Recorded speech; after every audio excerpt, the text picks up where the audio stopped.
Think all Japanese noodle soup tastes the same? This Kake Soba says delicate beats heavy. Bonito flakes sink like snowfall, yuzu peel floats on top, and the aroma hits before the first sip.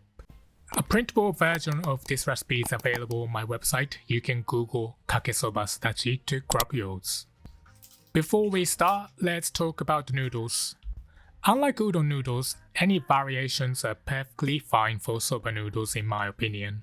Get buckwheat soba, whether it's fresh, dried, frozen from Japanese or Asian grocery stores or online for authentic flavor and convenience. For gluten-free, choose juwari soba, which is 100% buckwheat. It's more delicate, so stir gently and don't overcook. If you're up for a challenge, check out my homemade soba noodle recipe. Let's start with the kaeshi, the soul of your soba soup. In a small saucepan, combine 2 teaspoons of Japanese dark soy sauce, that's koikuchi shoyu, with 4 teaspoons of Japanese light soy sauce, usukuchi shoyu. Now, why this blend? I chose it to create a slightly lighter, more elegant broth color while maintaining depth. Light soy sauce has a higher salt content but a paler color and more delicate flavor profile than regular shoyu.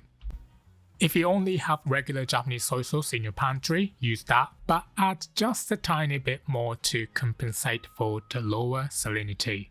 Next, add 1 tablespoon of mirin, 1/4 teaspoon of sugar, and 1/2 tablespoon of sake. Bring this mixture to a boil over medium heat and let it bubble actively for 1 minute. This cooks off the raw alcohol edge and mellows out the sharp angular salinity. The name kaeshi actually comes from the Edo period technique called nikaesu, meaning to simmer back, referring to this exact process of heating soy sauce to create a unified, sophisticated flavor profile. Once that minute is up, pull it off the heat and set it aside to cool. Now ideally, you'd want to refrigerate this for at least half a day, preferably overnight or longer. That aging period lets the flavors marry beautifully. But if you're making it straight away, you can absolutely skip the aging, it'll still be delicious. While that's cooling, let's work on the dashi.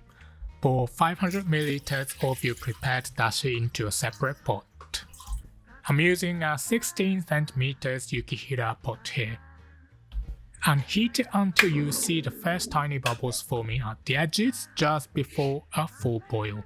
You can make your preferred dashi style. My recommendation for Kake Soba is the classic kombu-katsuobushi combination.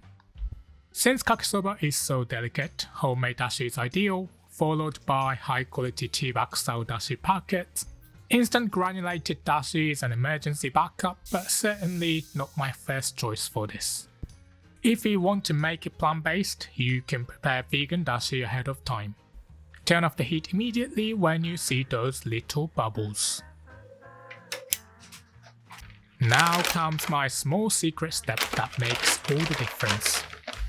Add approximately 3 grams of katsuobushi, that's about 1 small handful of bonito flakes, and cover the pot with a lid. Let it sit undisturbed for 2 minutes. After 2 minutes, strain out the katsuobushi through a fine mesh sieve. This technique is called oigatsuo, which is basically a fresh bonito umami booster. Think of it as a finishing touch that adds aromatic top notes to your foundational dashi. Return the beautiful aromatic dashi to medium-low heat, add your kaeshi mixture, and stir to combine. Now here's the critical moment, taste your broth. Always taste your Kake Soba broth at near serving temperature. Too salty? Add a splash of water or dashi. Not salty enough? A small pinch of salt or soy sauce. Too flat? A tiny bit more sugar as roundness. Remember, soba broth is traditionally more delicate than udon, so err on the side of subtle rather than assertive. Keep this broth warm on the lowest setting while we handle the noodles. Okay, let's start cooking the noodles. The golden rule for soba noodle boiling is simple: go big and go deep. Professionals use massive pots that hold gallons of water at once, maintaining a gentle rolling boil that lets noodles swim freely rather than clump together. At home, aim for about 2 liters of water per serving. Bring it to a vigorous rolling boil over high heat.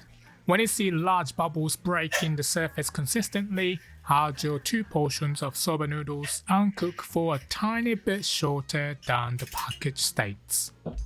1 serving of soba noodles before boiling is dry noodles, about 100 grams, and fresh noodles, 120 grams.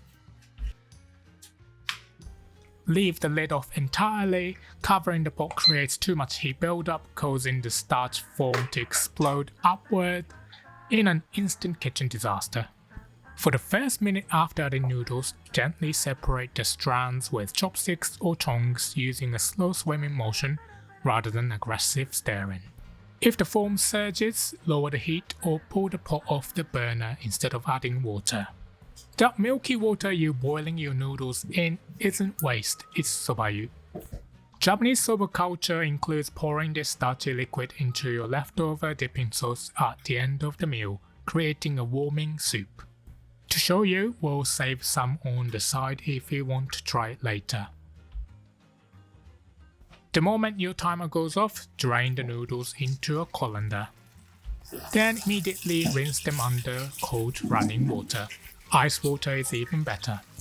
Gently massage the noodles as the water runs over them, working your fingers through to remove the slippery starch coating that formed during cooking.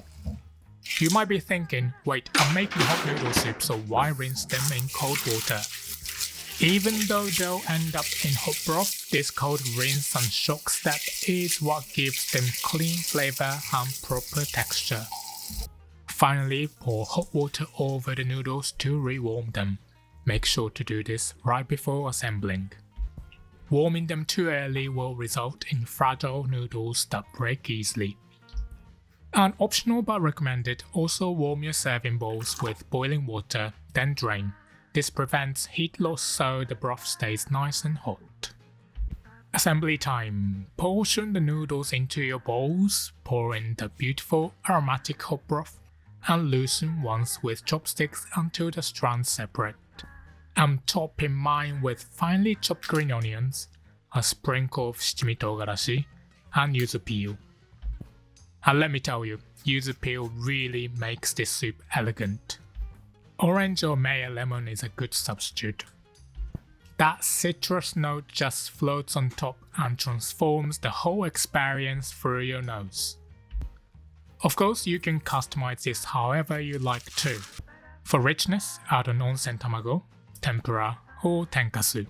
Want color and texture? Add blanched spinach, rehydrated wakame seaweed, or sliced kamaboko fish cake.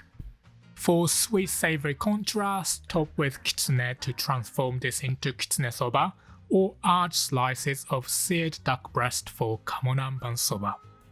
And don't forget you can enjoy that soba cooking liquid, the soba-yu, after finishing the bowl.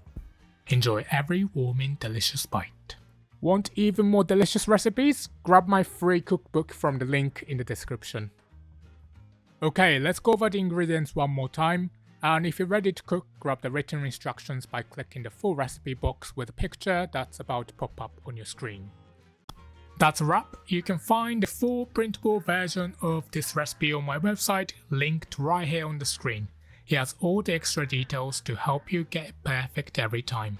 If you enjoyed this, check out my other noodle recipes. And next week, I'm making castella cake. Hit subscribe so you don't miss it. See you then.